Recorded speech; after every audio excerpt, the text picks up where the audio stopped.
మన కొత్తపల్లి, మన ఉప్పాడ తీర ప్రాంతం ఈ 100 సంవత్సరాల్లో 320 ఎకరాలు కోతకు గురైంది. 320 ఎకరాలు ప్రతి సంవత్సరానికి కొంత కోతకు గురవుతూ ఉంది.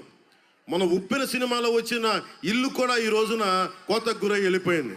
నేను ఒకటే మీకు మాటిస్తున్నా, ఈ తీర ప్రాంతాన్ని కూర్చోబెట్టి సముద్రపు కోతని అరికడతాం. దానికి కావాల్సిందల్లా బాంబే తరహాలో కేంద్రం సహాయంతో మనకి అక్కడ బౌల్డర్స్ వేయాలి, అక్కడ ఆప్ చేయాలి. సముద్రపు కోతను ఆపాలంటే దానికి చాలా కష్టసాధ్యమైన విషయం. ఒక వెల్ ఇంజనీరింగ్ ప్లాన్ కావాలి, దానికి చాలా బలమైన ప్లాన్ కావాలి. దానికి ఈ చలమల శెట్టి సునీల్ అనే వ్యక్తి సరిపోడు. కేంద్రంకి వెళ్ళి మేము ఇక్కడ బలంగా మాట్లాడాలంటే చట్టసభల్లో, లోక్సభలో బలమైన కూటమి గొంతు వినిపించాలి. తంగెళ్ళ ఉదయ్ శ్రీనివాస్ వినిపించగలడు.